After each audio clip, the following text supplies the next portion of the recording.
What we're going to do right now is we're going to open Working House Bill 2777, and I'll recognize my Vice Chair, Representative Clifford. Madam Chair, thank you. I move to move House Bill 22777 favorably.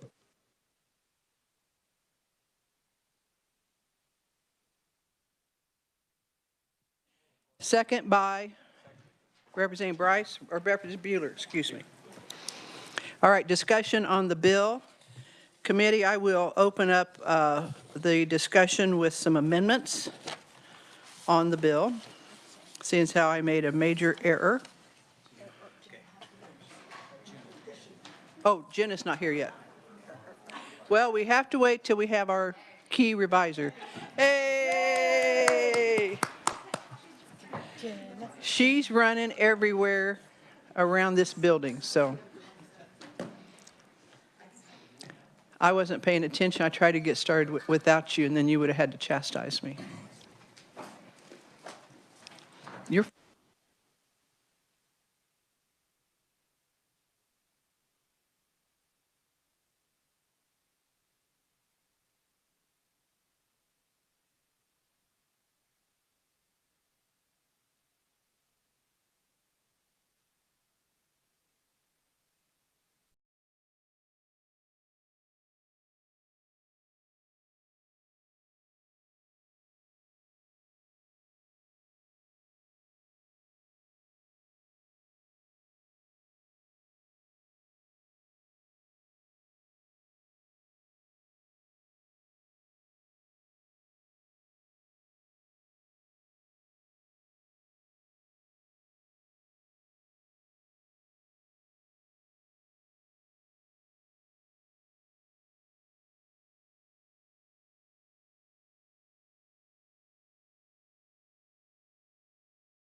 All right, let's start this again. So we're going to go ahead and hear or work House Bill 2777. You heard the motion by Representative Clifford, seconded by Representative Bueller.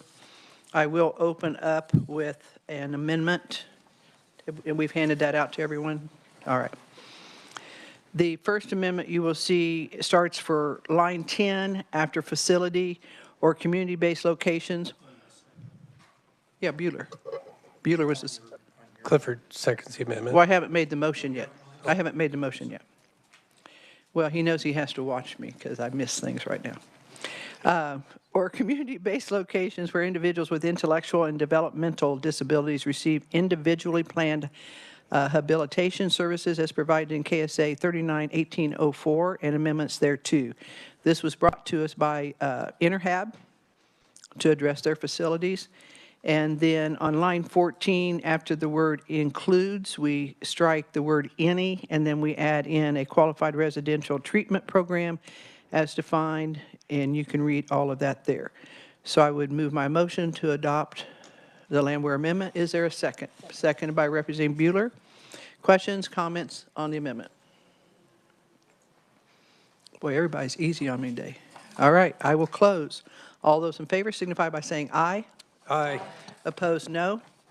Ayes appear to have it. Ayes do have it. Motion carries. We're back on the bill. Are there any other amendments on House Bill 2777? All right, seeing none, Representative Clifford, you may close. Thank you, Madam Chair. I move House Bill 2777 be passed out favorably. As amended. As amended. Thank you. You've all heard the motion by Representative Clifford, seconded by Representative Bueller. All those in favor signify by saying aye. Aye. Opposed, no. Ayes appear to have it. Ayes do have it. Motion carries.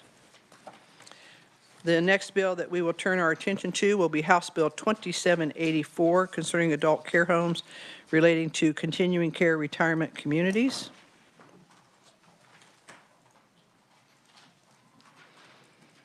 Also referred to as CCRCs. Chair will recognize Representative Clifford. Madam Chair, I recommend House Bill 2784 favorably for passage. You've heard the motion by Representative Clifford, seconded by Representative Reese. Well, we don't take a vote on this one here. So we're on the bill. I do have an amendment. Do we have this one ready to pass out, please?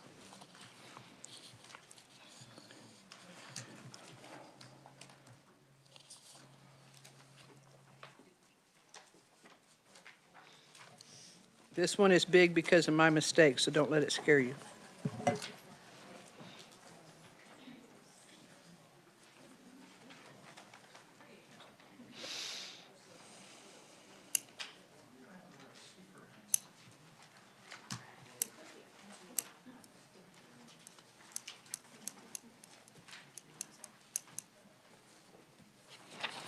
All right, committee, if you look at on page 1, on line 16, this amendment strikes in continuing care retirement community.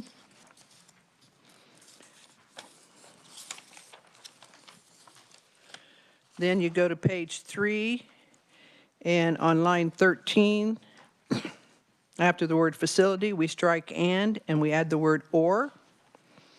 On line 16, we strike the word within after provided, and we add in as part of.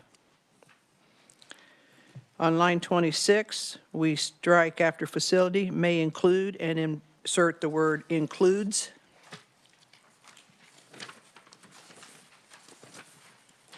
Then we go to page 10. On line 13, after the word provided, strike the word within, and we add as part of.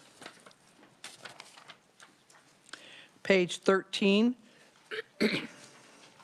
line 9, after the word year, we add if certification is not issued or renewed, the provider may appeal such decision in accordance with Kansas Administrative Procedure Act. Judicial review under this act shall be in accordance with the Kansas Judicial Review Act. Then we strike all of section 9.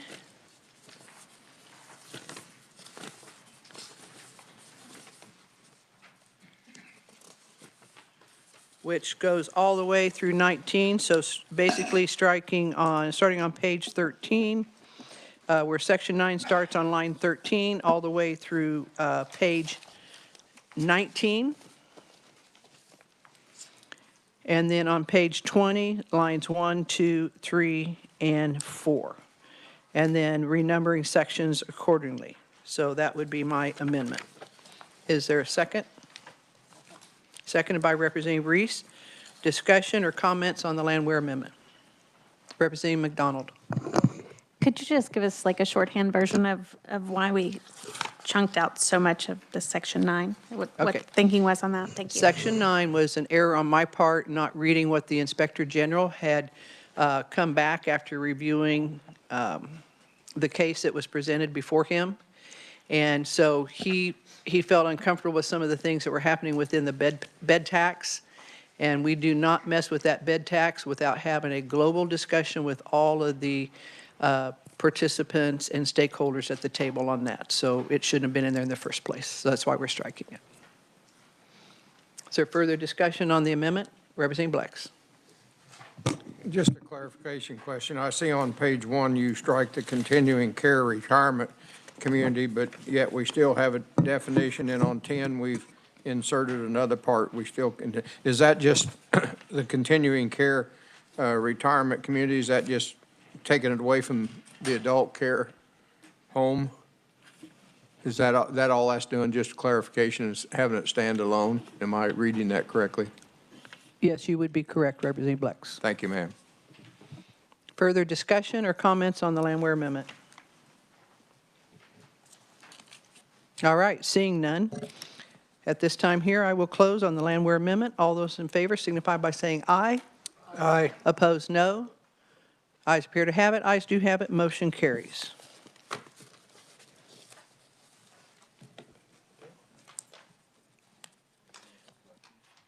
Back on the bill committee. Was there any questions, comments on the bill? Any further amendments? Seeing none, Representative Clifford, you may close. Wait a minute, excuse me, Representative Burkham. Thank you, Madam Chairwoman. Just to clarify, so essentially all we're doing is just moving the authority from one department to another. Is that the gist of the bill as it stands now then? That's the gist of the bill. There's a few other things in there, but nothing that's, it puts some teeth into any infractions moving forward over with the Department of KDADS that was not in the insurance department, because there was no teeth. If someone, violated this, there wasn't a whole lot that could be done. And then I guess where did the genesis of those teeth come from? Or was that, The Inspector General, okay, thank you. in conjunction with, is Leah out here? I believe that, and Leah, I don't mean to put you on the spot, but this was pretty much agreed upon with KDADS and everyone what we've done here today. Is that correct? Or is that a Scott? I don't want to speak out of school, so. Madam Chair, Scott Bruner with KDADS. I may have missed your question. His question was, the teeth that we put in here, it came from the Inspector General. Has this all been agreed upon with KDADS? Yes, we agree to the amendment that, Right. that you wrote. All right. Now, Representative Clifford, you may close. Madam Chair, I motion to move House Bill 2784 favorably as amended. You've heard the motion by Representative Clifford to advance 2784 as amended favorable for passage. That was seconded by Representative Reese. All those in favor signify by saying aye. Aye. All those opposed, same sign. Ayes appear to have it. Ayes do have it. Motion carries.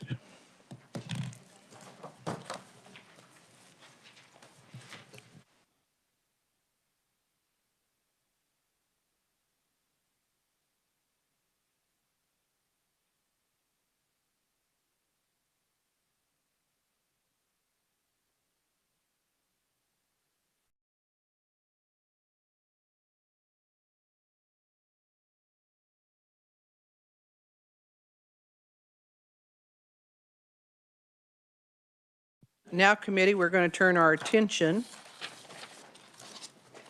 to House Bill 2749. Representative Clifford. Madam Chair, I move the committee consider House Bill 2749. Seconded by Representative Bryce, excuse me. Discussion on the bill. I do have an amendment.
Everyone have the amendments? All right.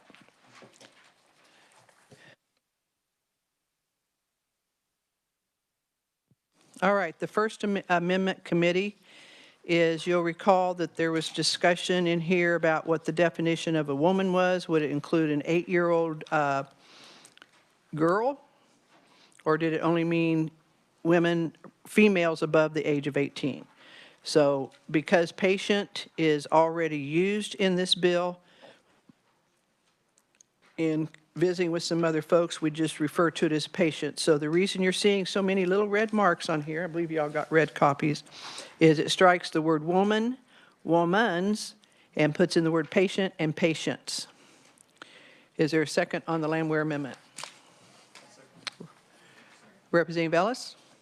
Discussion or comment on the bill, or on the amendment, excuse me, on the amendment?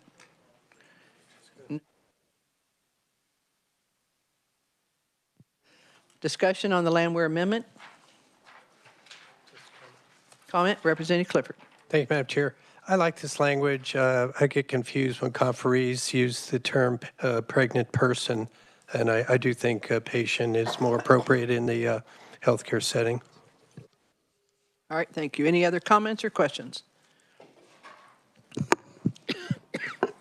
Representative McDonald. Thank you, Madam Chair. I don't get confused when I hear that term, but I do think that this is a much more inclusive way to discuss patients, so I approve also. Thank you. All right. Any further discussion or comments on the Landwehr Amendment? All right, seeing none, I close. All those in favor of the Landwehr Amendment signify by saying aye. Aye. Opposed, no. Ayes appear to have it. Ayes do have it. Motion carries.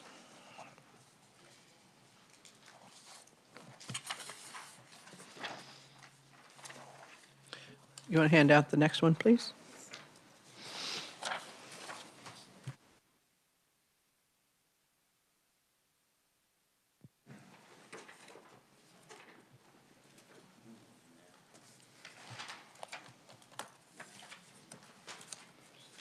Is that this one? Okay, that's all right.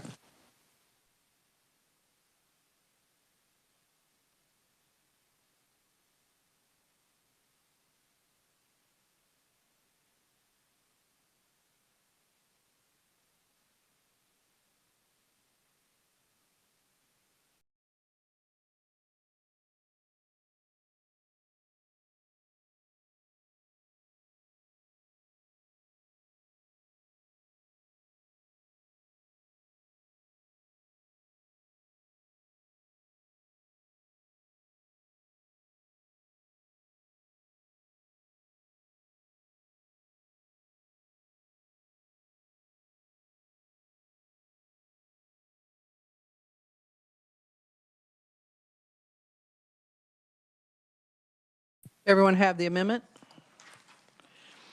Okay, if you look on page 2, I did agree with the discussion that some of the language in here operated more as a survey. And so we strike out lines 5 and lines 6.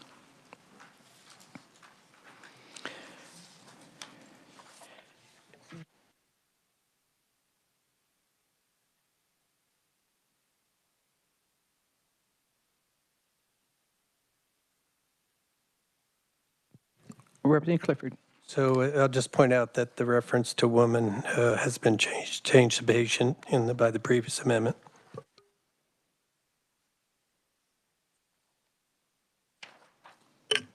Reviser Jenna. Thanks, Madam Chair. So when we adopt multiple amendments, we assume that this stacks on top of it. So the language that has already been changed from woman to patient, just pretend that it's already in here. And if there's any sort of conflict, which it doesn't look like there is here, but if there's a direct conflict, the most recent amendment would govern. Did that answer your question? A direct conflict to the added language. Thank you, Madam Chair. You're welcome. Okay, so then on lines 11 and 12, we strike lines 11 and 12. 11 and 12. Sorry.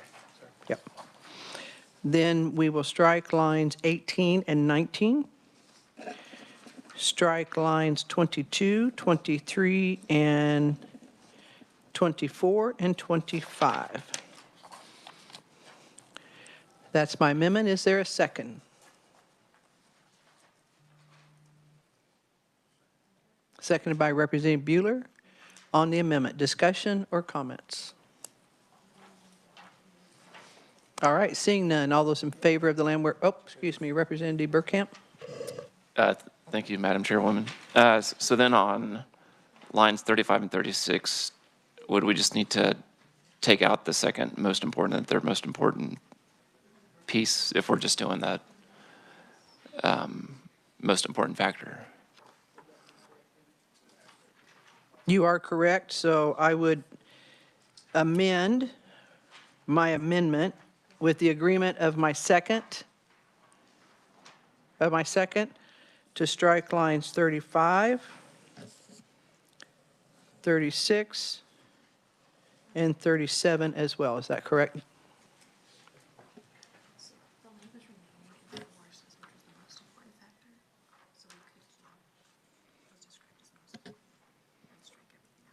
You want to just go ahead and explain that, please? Reviser Moyer. Sorry about that. So the language that is retained in subsection C, line 4, would allow a woman to select which of the following reasons was the most important. And so I would make the corollary amendment in line 36, striking all after the word important, and then in line 37, striking everything before the and. All right, run by that one more time, please. So On line 35, D1 would be amended to read the number of times each of the reasons listed in subsection C was described as the most important.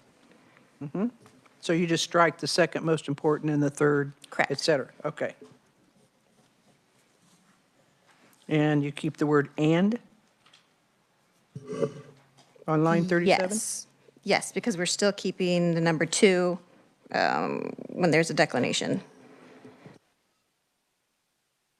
Good catch, Representative Burkamp.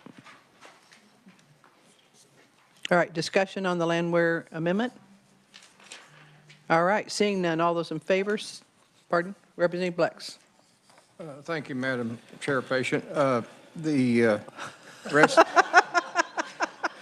Was that patient or patience? I know the line. Oh, go ahead. Go ahead. What do you need? Oh, okay. Okay, you've heard the motion on the landwear amendment. All those in favor signify by saying aye. Aye. Opposed, no. Ayes appear to have it. Ayes do have it. Back on the bill. Further discussion or amendments? Madam Chair, I had an amendment. Okay. Representative Hasswood.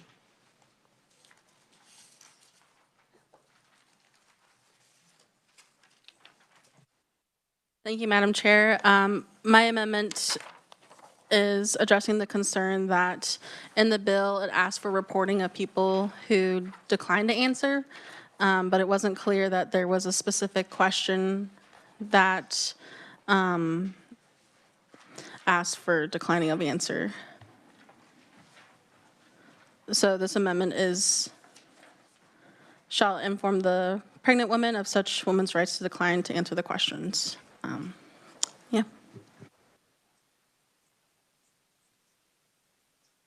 Motion by Haswood, is there a second? Seconded by Representative Reese. Discussion on the amendment.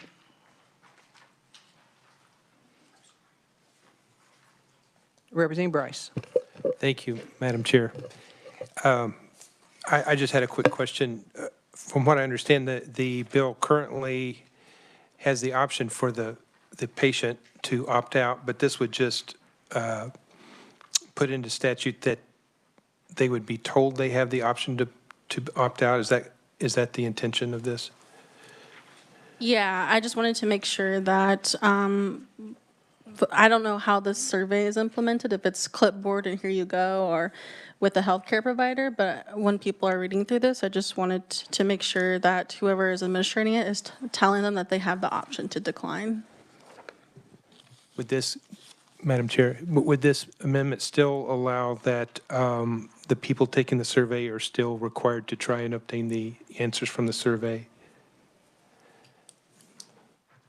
The people who are taking the survey are trying to collect the answers? Right. What my only hesitation would be is if, I think it may be a good amendment, but my hesitation is if this would, I know how clinical settings sometimes go, and if there's an option to opt out, you're just like, okay, we're opting out, without a valid attempt to take the survey question. So I just wonder how there would be any teeth in that.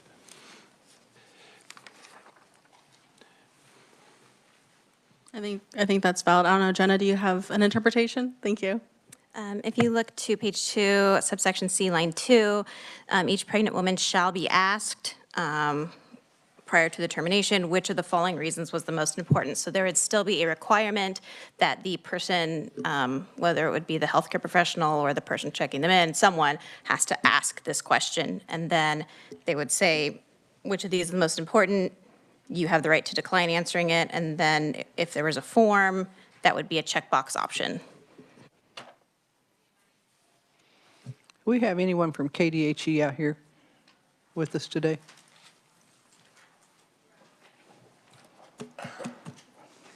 Because I believe that it's what they currently do today with the report that we have in place now.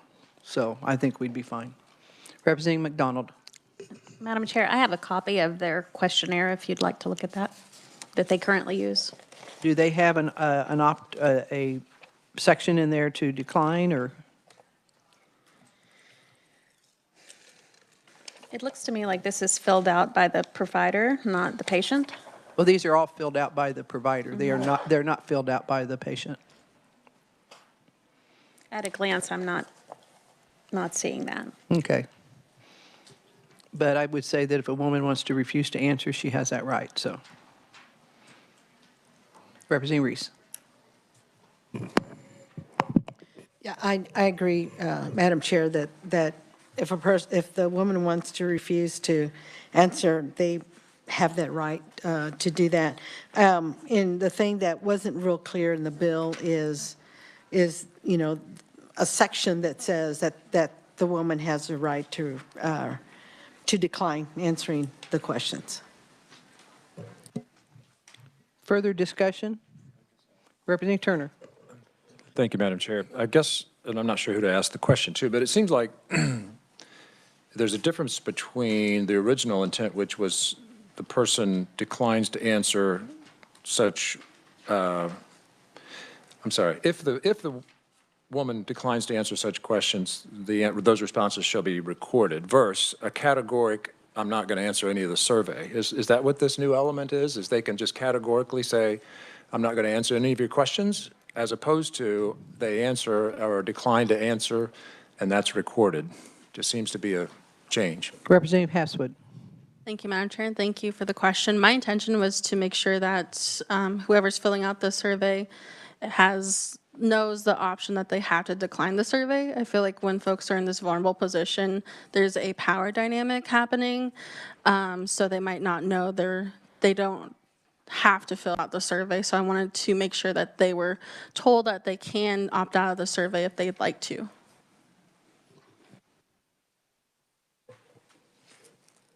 Thank you. Yes, because it's different whether they say you can decline to take this survey rather than you can decline to answer any of the questions you choose to decline. Because then I'd just choose, you'd follow me? Because then I'm one by one saying, no thanks, I don't want to answer. Yeah, I think my intention was at the beginning when you're handed the clipboard or whatever, and they're like, and if you don't want to, you can decline to take this survey. Yeah. But I would say I don't really know how it's implemented, and I think the bill didn't specify how it's implemented.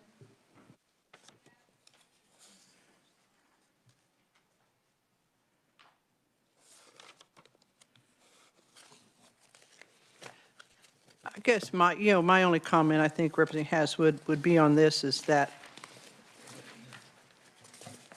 it's almost as if we have individuals that might be concerned about data, which I find interesting, especially with the vocal strength that was put to Guttmacher. The We Count report by the Society of Family Planning, which happens to those numbers that are reported, and they do those twice a year, pretty much mirror what our report does, our annual report. So I'm a little bit disturbed by that. I don't know that I could support your amendment today. Representative Barth. Thank you, Chairman, or Madam Chair Landwehr. So I'm not thinking I'm in support of it either, because the bill does have, if a woman declines to answer, it already is in there that they can, and it will be recorded. I think, we're talking about abortion centers providing abortions, and the way that it's written, that they shall inform them of their, of this to decline, is really a way for them to not report at all. And the intent of the bill is to actually provide reporting, and I think it's on purpose trying to negate any reporting happening at all. Representative Bryce. Thank you, Madam Chair. I just wanted to bring a little clinical comparison. Working in emergency rooms, I sound like a broken record, but emergency rooms, family practice, et cetera, we have many, many, many questions we are obligated to ask. Do you smoke? Do you drink? Are you sexually active? Is it male or female? Do you use unprotected sex? Does anyone in the house have a firearm? Do you feel suicidal? Do you feel safe? And all of these questions that we're required to ask by insurance companies, government agencies, hospitals, none of them have an option to decline. And I think the reason for that is the option, if everybody knows they have an option to decline, but and I'm not trying to be hostile toward this amendment, but I don't think I can support it because it just kind of gives an open door to neutering our whole bill. Thank you, Madam Chair. Representative Reese, and then Representative Orpeza. Didn't you have one? Okay. Representative Orpeza. Well, she let me know that you raised your hand first. Okay, thank you, Madam Chair. I think the fact that we changed the bill to say patient automatically should give the patient the right to decline in answering it, and having that up front and foremost in the beginning needs to be educational for the patient who's at a vulnerable time in their life and going forward. And I believe it would add some much needed clarification for that person, as well as educating them that they do have the right to decline. But there's a lot of education that goes on in healthcare, and we do that every day. And you'd be surprised about how many people don't understand what they can and can't say no to until you give them and tell them permission that this is their care and they have the right to decline one way or the other, whether we agree with them or not, and that they do have that option. Thank you. Well, and I think in response to that, and I think you heard this from Representative Barth, if you look at line 32, if the woman declines to answer, such response shall be recorded. That's it. So she has that option. It's already in the bill. That's why I believe that it's probably an unnecessary amendment. Representative Reese. Yes, and it's clear that on line 32, that the woman declines to answer. It's not, it's almost hidden, this little line. And I think, you know, why I like, again, I like this amendment, and actually I would like it for it to be even further up the writing of the bill, that the woman has a right to decline. I work in a hospital. I have people declining to answer all kinds of questions all the time when they do assessments. And so patients have a right. There is a bill, every hospital it gives you your rights, and you have a right to decline to answer all kinds of questions. And so, I don't, I agree with Representative Oropesa that, once we're calling these women patients, and there are patients, so they have a right to decline answering these questions. Representative McDonald.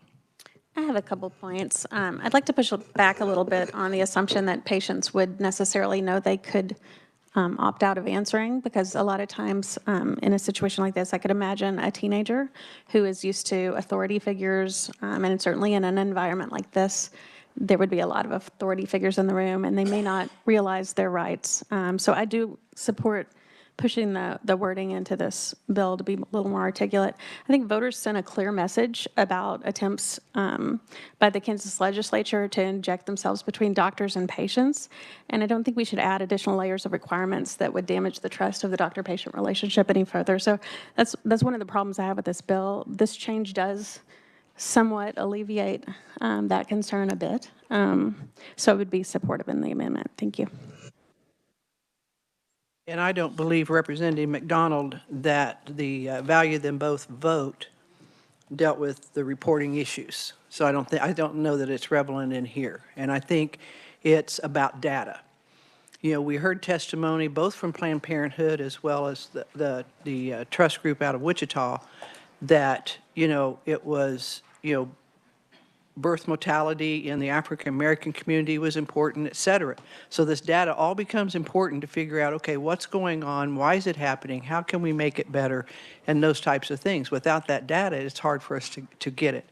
And I think the idea that just because this deals with abortion reporting, which we currently do in the state of Kansas, that all of a sudden the pro-choice side wants to just push back just because it's about abortion, not about the data that they talked so heavily about in the last two hearings that we had on this bill and another bill as well, and how important that data was to figure out how to take care of these women. Representative McDonald.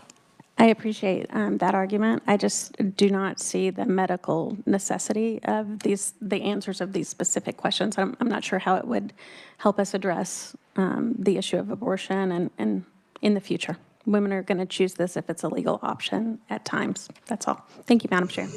Well, and I could see it actually helping our pregnancy resource centers that we have 50 or 57 of them across the state right now, in order to be able to help these women to, have some of this information going forward, especially when a woman may come into one of their clinics and she's previously had an abortion. And so I think it would be a good discussion. So are there further questions or comments on the Hasswood amendment? Seeing none, Representative Hasswood, you may close. Thank you, Madam Chair. I appreciate the opportunity, and I close.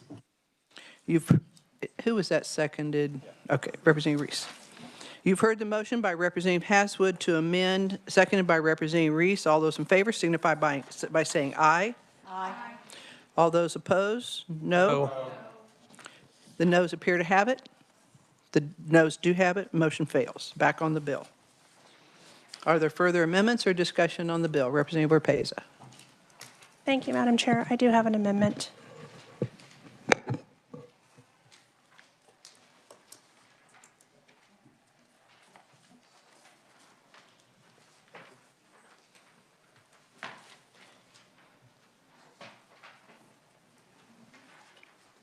Give me just a moment, I'm trying to catch up with my notes here.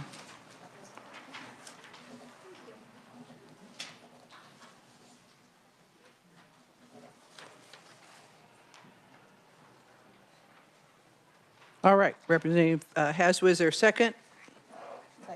Second by Representative Reese, discussion, or if you'd like to explain, I'm sorry.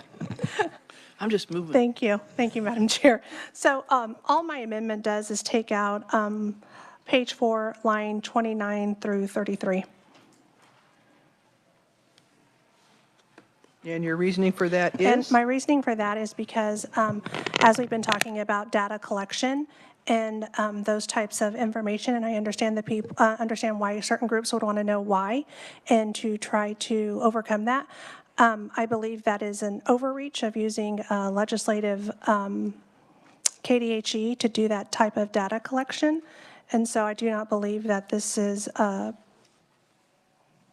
appropriate in addition to this. And they do collect some of this data today, right? No. Yes, they absolutely do collect the data, but the survey of ranking, most important, not most important, or did we do? I believe we struck the ranking legislation in my First Amendment. In your First Amendment, but there's still There's the no most ranking. important? No? There's no ranking. No, because as I stated when I opened that up, is I agreed with the discussion in this committee on the bill that there shouldn't be such a system in place, because I don't think anyone, whether they're going into a place to continue their pregnancy or they're going into a place to abort their pregnancy, that they should have to go through ranking anything. So we did strike that. Have I misspoke, Jenna? The language would be retained about the most important, so you just select one of the factors. So still selecting just one? Okay. Yeah, what was most important to them. And usually they'll come in with an idea of what, you know, it was either finances or I'm just not ready or my boyfriend wants me to do it. I mean, but that's up to them. And again, they can refuse to answer that. They have the right to refuse to answer it.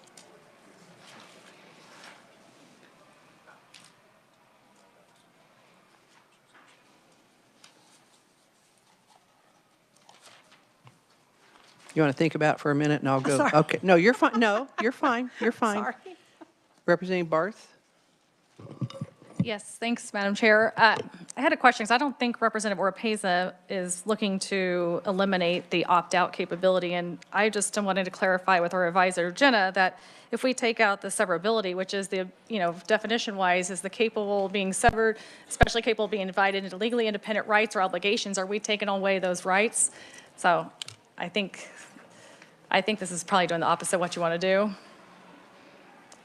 Revisor Jenna? Thank you, Madam Chair. The Oropesa amendment would strike the severability clause so that if a court were interpreting this, a constitutional challenge to these provisions, it would strike down the entire statute, potentially instead of just the added language.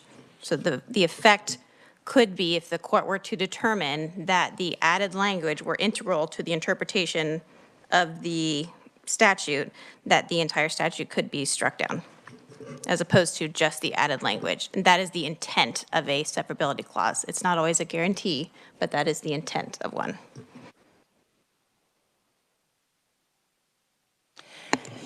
Representative Reese? Regarding the ranking piece, and Revisor Jen, if you could correct me if I'm wrong here, just using the language most important factor versus the factor, using the word most important, isn't that still a sort of a ranking? In terms of data collection, I think that a woman could have multiple reasons, but then she would just be asked to select the most important one. And then that way you wouldn't have a person selecting 4 or 5, you would just select one. The one. Okay. Thank you. Further questions on the Oropesa amendment?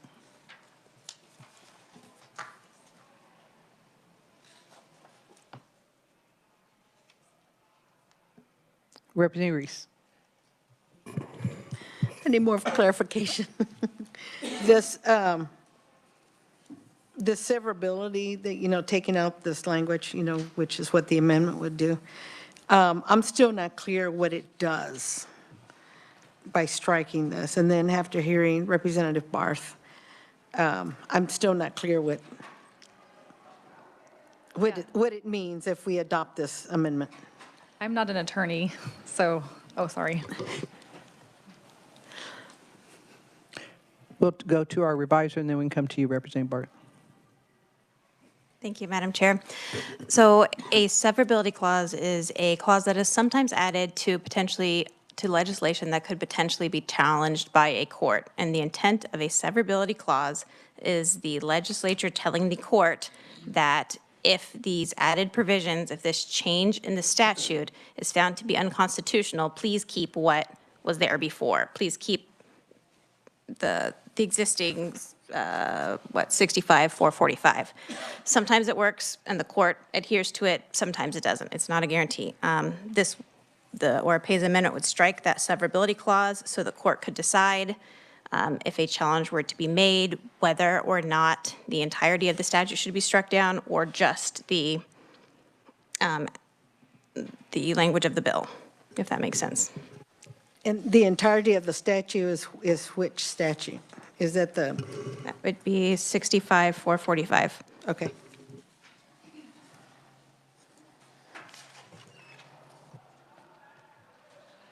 Representative Barth. I just, thanks, Chairman Landwehr. I think just reiterating that I think that it does almost strike out the ability to have opt-out. I mean, severability is pretty clear in that you're really throwing it to the courts and, basically being able to divide legally independent rights or obligations. So I think you kind of have to almost rescind it if you want to keep those other things intact. The amendment, that is. Thank you. Is that correct? Representative Oropeza. Sorry. Thank you, Madam Chair. Is that correct in her interpretation, Reviser? I think the reviser probably said it best. That would be my opinion. And I kind of trust the lawyers on some of these things versus those of us like myself who play lawyers up here.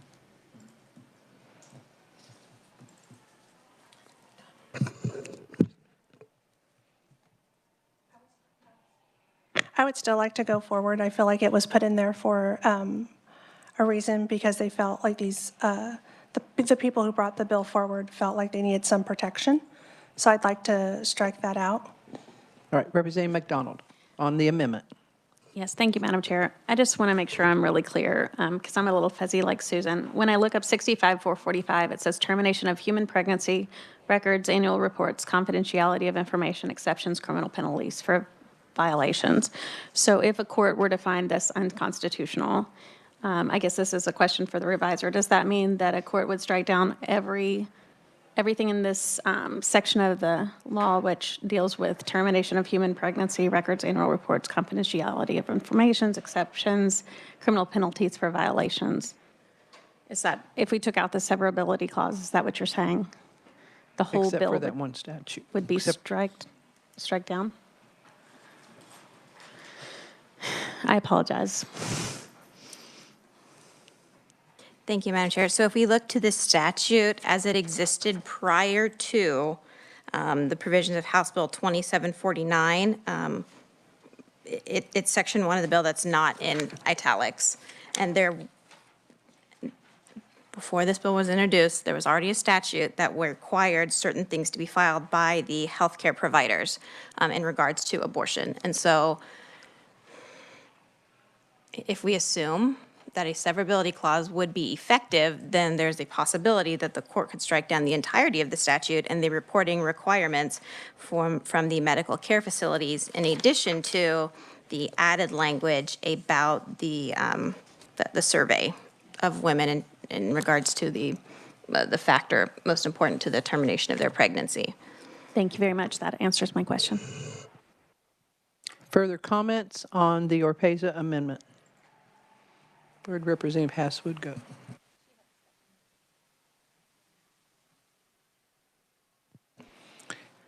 Representative Oropesa, you may close. Thank you, Madam Chair. I close. All right, you've heard the Oropesa amendment. All those in favor signify by saying aye. Aye.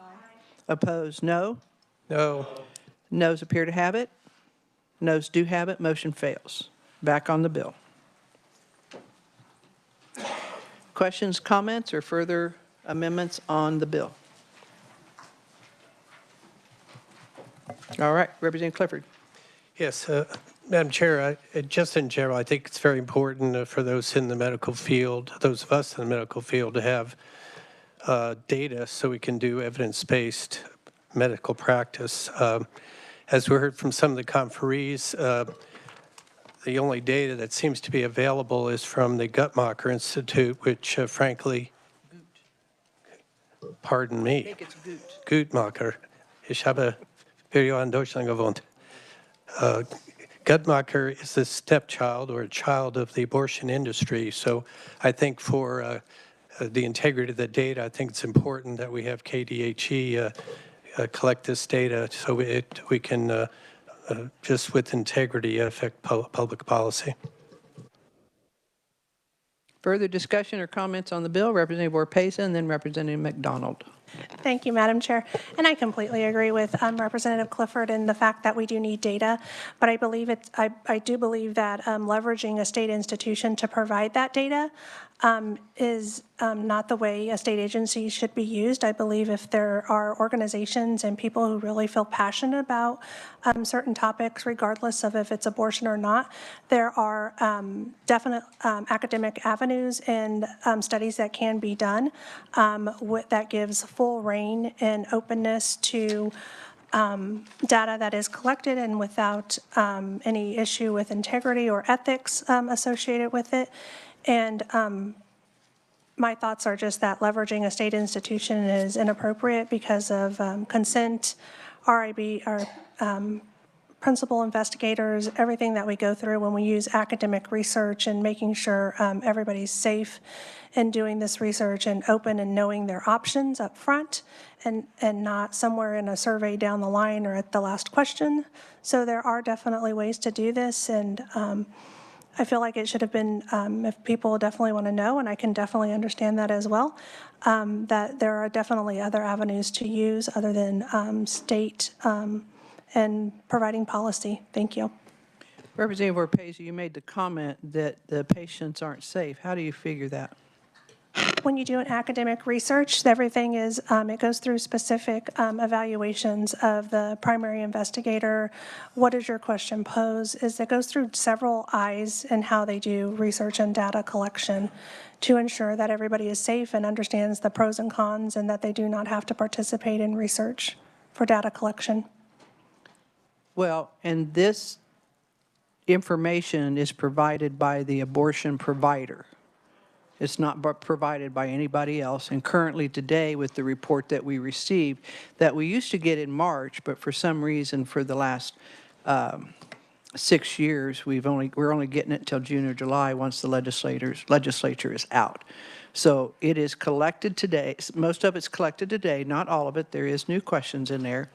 But it's all by the abortion provider. It has nothing to do with any other outside sources. So I don't know why the women would be safe or why the information wouldn't be safe or even accurate if it's coming from the abortion providers. Yes, to the Department of Health and Environment. Yes, no, I do understand that, but the point is when you collect data, when you're doing research questions, when you're doing surveys, people have to understand their rights.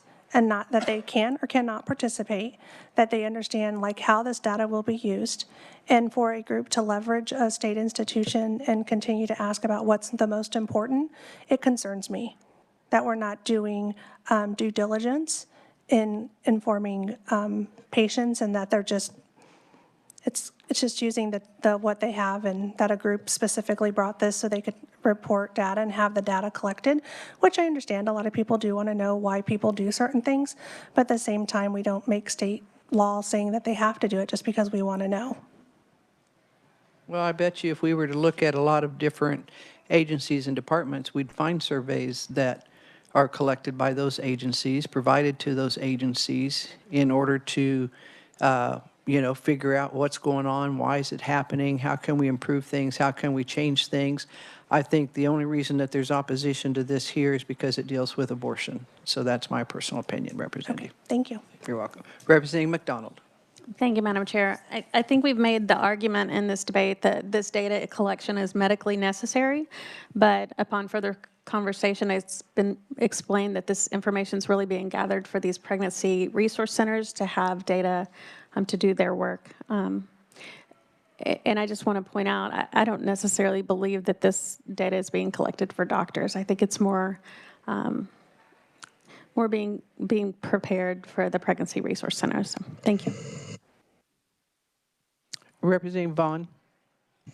Thank you, Madam Chair. Just to build on the last couple of comments, previously the comment has been made that these statistics are necessary to understand the health of the woman or compared to standard questions that are asked by doctors when you go in for a visit or a procedure. But these types of questions are not asked about other specific procedures, as far as I'm aware, about other health decisions that women are making. It's only being asked about abortion because this bill is trying to further stigmatize a procedure that is legal and safe in Kansas. I would question, why are we not asking these same questions of women who choose to carry their pregnancy to term or men who choose to get vasectomies, for example?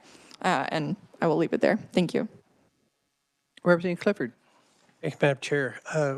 I participated in a lot of medical studies, phase 2 studies, phase 3 studies, and I agree with my medical colleague, Dr. Orpeza, that IRBs do serve to protect, institutional review boards do serve to protect patients.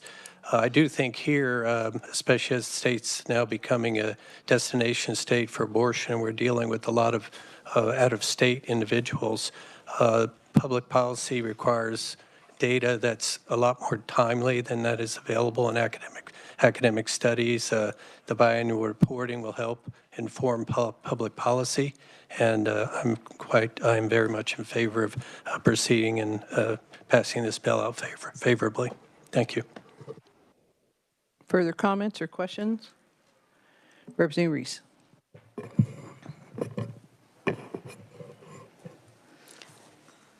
I've heard this term that Kansas is becoming a destination for abortion. And that word destination also seems to be equated with vacations. This is not a vacation. Women are not coming here for a vacation. They're coming here to access health care, period. Thank you. Representative Clifford. Yes, I appreciate the comment of my colleague from Kansas City, although the association is only a rhyme, not intended. Further questions or comments? I guess I'd just like to ask a few questions here, and anyone's welcome to answer them. On page 2, we're hearing a lot about these questions, and I'm trying to figure out which one of those questions, which would be line 7,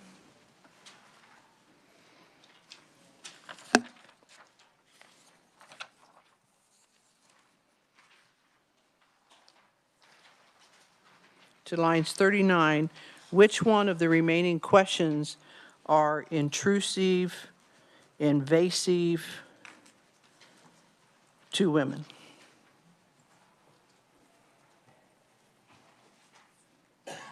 Having a baby would interfere with the woman's education, employment, or career? Madam Chair, if I might, I think it's just Representative McDonald? Thank you. I think it's just... Nope. I call on you. You don't get to go. I'm going through a series here. I apologize. I thought you said anyone could. Well, but I had started reading, so I'm sorry. No, you're fine. I didn't mean to interrupt. Were you finished? No. I'm sorry. So the woman cannot afford the child. The woman already has enough or too many children. The woman's husband or partner is abusive to such woman or such woman's children. The woman's husband or partner wants such woman to have an abortion. The woman does not have enough support from family or others to raise a child. The pregnancy is the result of rape. The pregnancy is the result of incest. The pregnancy threatens the woman's physical health. the pregnancy threatens the woman's mental or emotional health, the child would have a disability, and if the woman declines to answer, such response shall be recorded. Each report required by this section shall include for the period of time covered by the report. So I'm just asking, which one of these are dangerous, invasive, or inappropriate to ask? Because I see it as information that both sides could, help improve health outcomes, I think, for women with some of these questions. If she's in an abusive relationship, there's resources, whether you're in a pregnancy resource center or you're in an abortion clinic. Those health professionals should be able to help direct her where she can go to get help with this abusive situation. If it's finances, then there's options that can be given to her. So I'm just really struggling with that. Representative McDonald. Thank you, Madam Chair. For me, it's intrusive because it's implying that you have to justify your decision to have a medical procedure, and I don't see that same standard applied to men with vasectomies. I have friends who are single women who cannot get a doctor to give them a hysterectomy because they're still of childbearing age. So I think that in society we have a double standard sometimes, and this just is another example that exemplifies a standard we hold to women, and it implies, you could imply shame by making someone justify this very hard decision that is an ethical dilemma for all of us. Thank you, Madam Chair. I guess I'd respectfully disagree that any of these questions should, can be used to shame a woman. If we think it's important for us to understand men vasectomies, then fine. Someone can take and run a bill if we think that that's important data for us to have. I believe that there's also questions, I don't have those here before me, that's on the birth report that's required to be maintained and information gathered by KDHE as well that has some of these questions on there. So I just, I just really struggle with it because we're trying to help improve women's health. We hear this all the time. It's why we did, it was either last year or the year before, that we included taking care of the mother after she had a baby for the next 12 months to deal with postpartum and any other things that might pop up versus the 90 days. And actually that charge was led by pro-life individuals. I didn't see anybody feeling that it was intrusive for us to, continue that type of care. I'm just baffled. Representative McDonald. I think in particular, line 10, if I couldn't afford a child, I might feel ashamed of that. If I already had too many children. Which one? I'm sorry, I can't hear you. Sure. Line 10, it's reason, I don't know, it's marked out, but on page 2, line 10, would feel ashamed if I got pregnant and couldn't afford a child. I might feel ashamed if I already had enough children and someone might be judging me for having another child that I can't afford. And I also might bear some shame that I would put up with an abusive partner. When I have been pregnant and gone to the doctor, anytime my husband was not in the room, every single time, the doctors have asked if I am feeling safe. In the bathroom, there are notices that say, if you're not feeling safe, call this number. I appreciate that we're trying to make sure that women are safe, but I can see how women could feel shamed by some of these questions. Thank you. And I think, Representative, just your comments there that it's showing up, that they're being asked those questions when the male's not in the room or they're showing up in bathrooms, it just shows that women are scared and women don't know that there's a way out. They don't know that there's services out there to take and help them. So I don't see that as trying to make anyone ashamed. It's trying to help anyone that is scared to maybe make that step and reach out. The same thing that we deal with in the issue of mental health services, the stigma that we deal with, where an individual walks around with a smile on their face, but inside their gut is just torn up. And they are fortunate to be able to get up every single morning, get themselves out of bed, carry on a job, or be a mother, whatever their duties are for the day. And they're scared, but they're afraid to reach out. So that's why you see all the information that we provide everywhere. Do you need help? This is a way to get help. This is who you can call. Don't be fearful and stuff. Because when you are involved in an abusive relationship, there is a lot of emotions. There's fear. You may not know, how can I make it on my own? How can I deal with it on my own? I have no idea. And I don't know where to turn because I don't have family, or I don't have a best friend, or I don't have a neighbor I can reach out to. And if he finds out, it's going to be worse on me.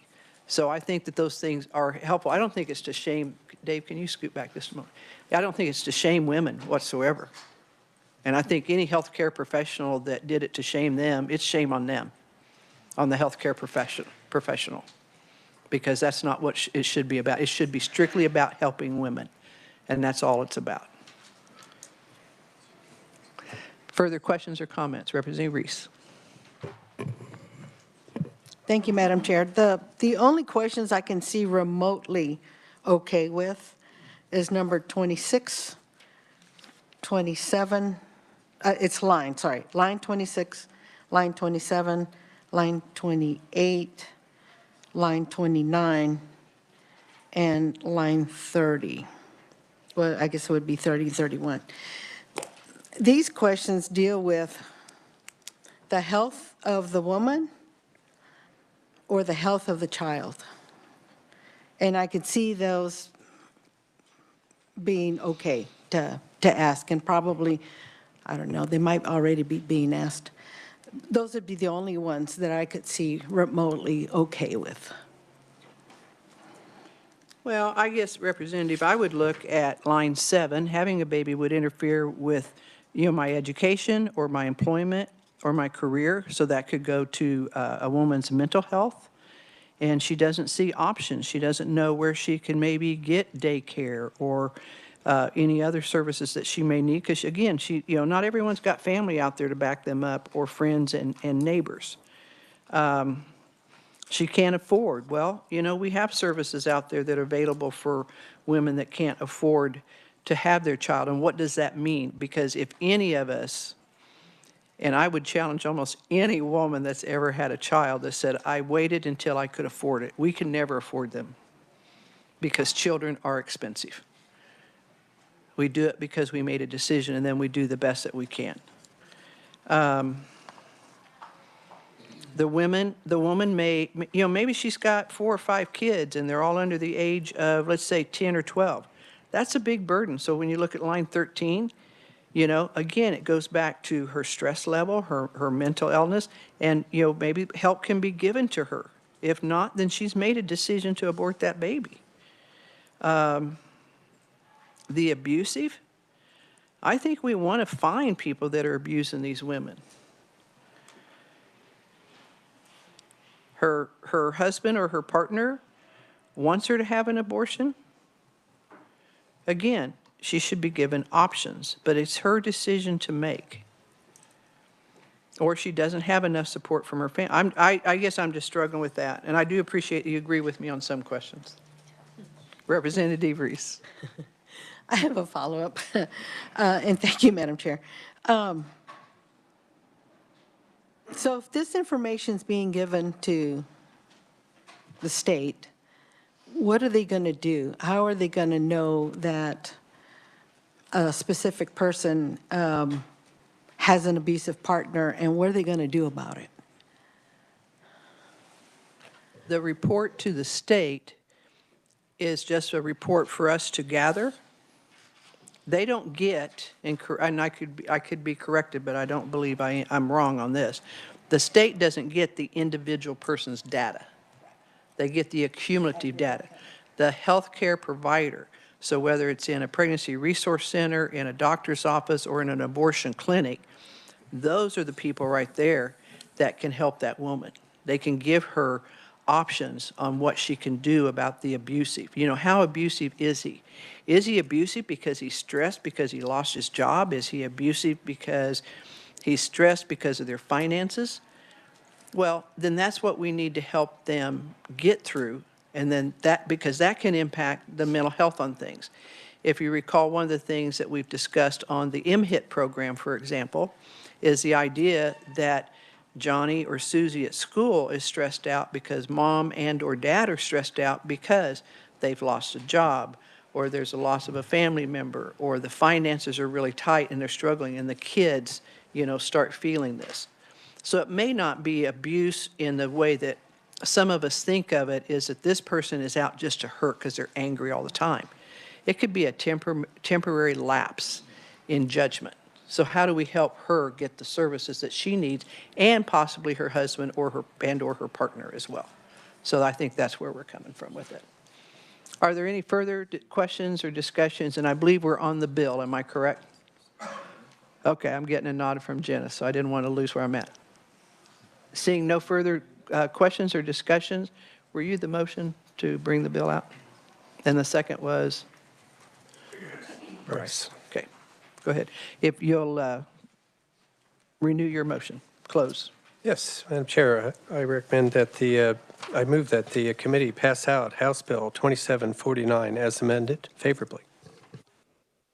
You've heard the motion by Representative Clifford, seconded by Representative Bryce. All those in favor signify by saying aye. Aye. Opposed, no. No. Ayes appear to have it. Ayes do have it. Motion carries. All right, committee. What?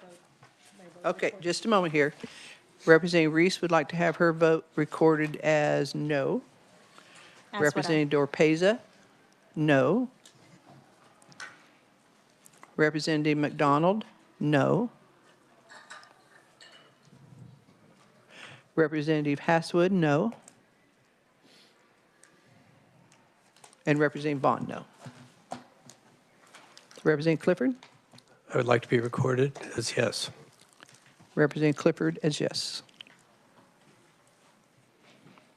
Okay, committee, good news. We are done today. We will not have to meet tomorrow unless Orpeza gets too excited, and then we'll just call a meeting on her behalf. No, I appreciate the committee's work. I think we've done some fine work. I appreciate the decorum and the respectfulness that we all show as we work through some of these difficult bills that we have. And I also hope that each time we have these discussions that each and every one of us learn things, because I can tell you that I do, irregardless of how old I'm getting, is there's not a day that goes by that I don't take and learn something new. So I appreciate that. So we will not be meeting again until February 20. Yeah, I am. We're going to meet on February 29th will be our first meeting back.